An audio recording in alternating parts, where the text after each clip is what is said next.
John 13. Jesus washes his disciples' feet. Before the Passover celebration, Jesus knew that his hour had come to leave this world and return to his Father. He had loved his disciples during his ministry on earth, and now he loved them to the very end. It was time for supper, and the devil had already prompted Judas, son of Simon Iscariot, to betray Jesus. Jesus knew that the Father had given him authority over everything, and that he had come from God and would return to God. So he got up from the table, took off his robe, wrapped a towel around his waist, and poured water into a basin. Then he began to wash the disciples' feet, drying them with the towel he had around him.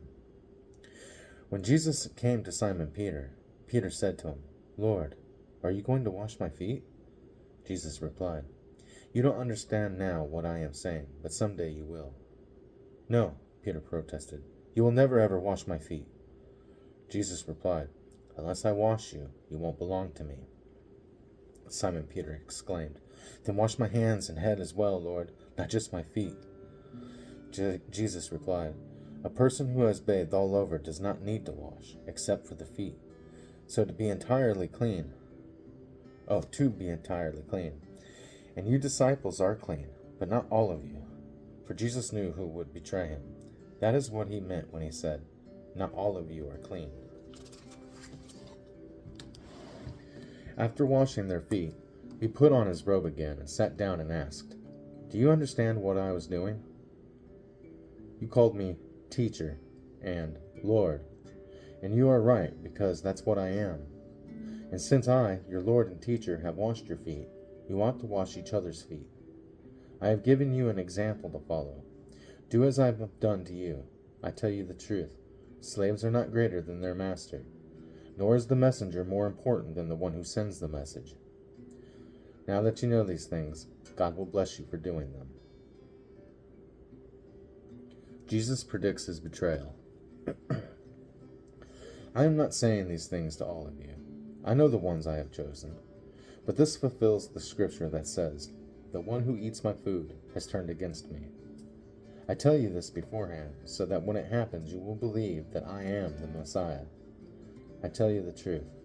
Anyone who welcomes my messenger is welcoming me, and anyone who welcomes me is welcoming the Father who sent me. Now Jesus was deeply troubled, and he exclaimed, "I tell you the truth, one of you will betray me." The disciples looked at each other, wondering whom he could mean. The disciples Jesus loved was sitting next to Jesus at the table. Simon Peter motioned to him to ask, "Who is he talking about?" So that disciple leaned over to Jesus and asked, "Lord, who is it?" Jesus responded, "It is the one to whom I give the bread I dip in the bowl." And when he had dipped it, he gave it to Judas, son of Simon Iscariot. When Judas had eaten the bread, Satan entered into him. Then Jesus told him, "Hurry and do what you're going to do." None of the others at the table knew what Jesus meant. Since Judas was their treasurer, some thought Jesus was telling him to go and pay for the food or to give some money to the poor. So Judas left at once, going out into the night. Jesus predicts Peter's denial. As soon as Judas left the room, Jesus said, "The time has come for the Son of Man to enter into his glory, and God will be glorified because of him. And since God receives glory because of the Son, he will give his own glory to the Son, and he will do so at once. Dear children, I will be with you only a little longer, and as I told the Jewish leaders, you will search for me, but you can't come where I am going. So now I am giving you a new commandment. Love each other. Just as I have loved you, you should love each other. Your love for one another will prove to the world that you are my disciples."